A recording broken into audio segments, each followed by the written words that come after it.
Hi, I'm Katie Ziskind. I own Wisdom Within Counseling and Coaching. You can learn more and book your free phone consultation for narcissistic abuse recovery at wisdomwithinct.com. That's wisdomwithinct.com. In this video, we're going to talk a bit more about narcissistic abuse, but specifically ways that you can recognize that you might be in a relationship with someone who has narcissistic traits. Now, not everyone who has narcissistic traits has narcissistic personality disorder. But if you are with someone with narcissistic personality disorder or narcissistic traits, you're often feeling emotionally invalidated. So that means when you say, I feel hurt, they don't show empathy and say, what could I have done to hurt you? Or tell me more about the hurt you're experiencing. Or how can I help you feel less hurt? I don't want you to feel hurt. In turn, instead, like a narcissist is very emotionally invalidating. So when you try to share an emotion or try to connect emotionally, their brain just says, I'm out, and they end up criticizing you or belittling you or minimizing the emotions that you are experiencing. So when you're in a relationship with a narcissist, especially after a fight, they may manipulate you, making you think that the feelings that you're having are not just or not normal for that situation. Narcissists like to win arguments. They like to have the upper hand in a power dynamic. So let's say there's financial abuse, and financial abuse doesn't have to look like just restricting money or not allowing you access to an account or not giving you money. Financial abuse can even be having a joint account and a narcissist telling you that you don't have the organizational skills or, the decision-making skills or the right skills to, successfully manage finances. So they should do it. So that is a form of financial abuse. Another red flag when you're with a narcissist is that you may have really, really good times where it feels high and connected and peaceful. And then there are these really, really low times where you're feeling helpless and hopeless and trapped and devalued and insignificant and like you don't matter and not good enough and small and like you are really like questioning, should I stay in this relationship? Does this person care about me? On one hand, a narcissist might say they love you, and they may, to the ability that they have to do that. But then in reality, the way in which you feel loved is not being portrayed by their behaviors, because a narcissist, it's really important to recognize that they have abusive behavior. So abuse doesn't just have to be physical. You don't have to be hit physically to be abused. You can be emotionally abused, which means, someone is using humiliation. A narcissist might publicly humiliate you, might expose a secret that you've shared with them in confidence. So say in a past conversation, you've told the narcissist in your life, let's say a parent or a spouse, a big secret about yourself, or you've been vulnerable with them. They're going to threaten to use that against you to make other people view you in a different light. And they will want to humiliate you to, again, be on that upper hand of the power dynamic. Additionally, narcissists are highly critical. So if you are in a narcissistic relationship, you will feel criticized. You'll feel put down, belittled. A narcissist will call you names when things don't go their way. They'll blame you. They will never take ownership or accountability. And it'll feel like you're on this hamster wheel of constantly trying to get praise and trying to get affection. And a narcissist will withhold love and affection. So they'll use the silent treatment. They won't talk to you for hours, or won't talk to you for days. Not because they're taking space and cooling down, but because they're withholding love from you. And so what this can do is make you as a victim feel triggered. You might yell back. You might feel anxious. You might feel like you need numbing behaviors because you're in survival mode. You might have headaches and stomach aches and insomnia and sleeping problems and appetite changes and even mood swings of your own because you're in a relationship with a narcissist. So in counseling and coaching, you can develop positive coping strategies to take good care of yourself, to develop confidence, to regain your identity, to start to have hobbies of your own.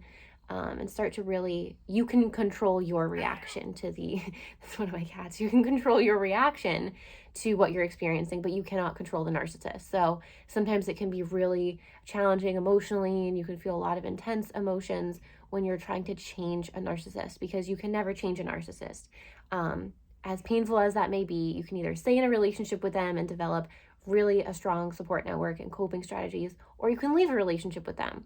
But it's really important to look at your childhood. When you've been in a relationship romantically with a narcissist or someone who's emotionally abusive, looking at your childhood, oftentimes when you were a child, you were emotionally neglected or emotionally invalidated or humiliated or mocked by your parents, or your parents were chronic liars and gaslit you, and made you feel like you were crazy when they were being dishonest to you. As well, like, a narcissist will always guilt trip you. So you may have had a parent, a narcissistic mother or father, that always, let's say they got into a lot of conflicts, they would always blame you as the child.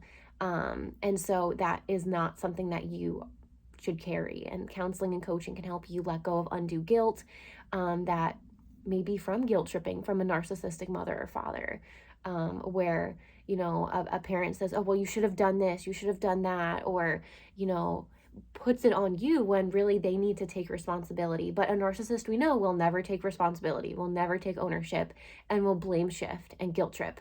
And when you're a victim of narcissistic abuse, you know, you may have anxiety and chronic depression and post-traumatic stress disorder symptoms, and live in a state of being on edge all the time. And so counseling and coaching can help reset your nervous system and help you learn how to relax again, learn how to connect your mind and body.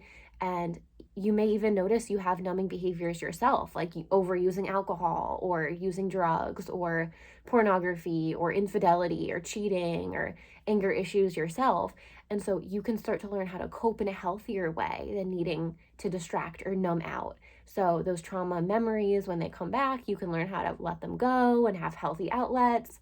And at Wisdom Within Counseling and Coaching, we offer art, yoga, meditation, music therapy, and even outdoor walk and talk therapies in nature to give you a positive coping toolbox and self-soothing strategies.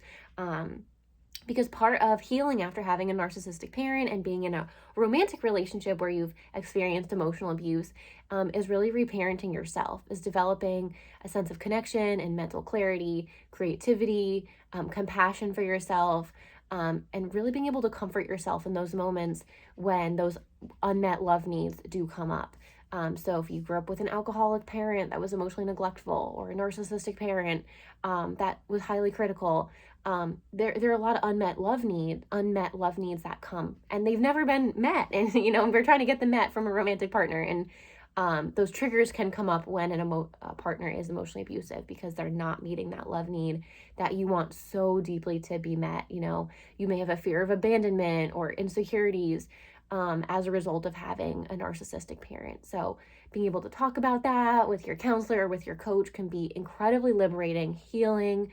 You can start to do inner child work, and heal that inner child wound, and really be able to comfort yourself deep down at your core. So healing after having a relationship with a narcissist is about regaining self-worth and improving your self-esteem, learning healthy communication skills, and it's a beautiful journey. And at Wisdom Within Counseling and Coaching, we specialize in narcissistic abuse and emotional trauma recovery. So instead of having post-traumatic stress disorder, you can think of it as post-traumatic stress recovery, and developing a resilient sense of self. So you can book your free phone consultation for narcissistic abuse and trauma recovery, and positive coping strategies at wisdomwithinct.com. That's wisdomwithinct.com. We have a US phone number, so you can also give us a call at 860-451-9364. That's 860-451-9364. I'm Katie Ziskind. I'm a licensed marriage and family therapist. I specialize in narcissistic abuse trauma recovery. I also work with couples, teens, and adolescents, and we have many different options no matter where you're located. So you can meet with us on video, phone, or in person. And we would love to help you develop resilience, improve your self-worth, recognize red flags, and prevent you from ending up in a future relationship with a narcissist who may be very good and charismatic and polite and respectful in the beginning of the relationship, but then you see a totally different side of them after that honeymoon phase is over. So you can book a free phone consult at wisdomwithinct.com.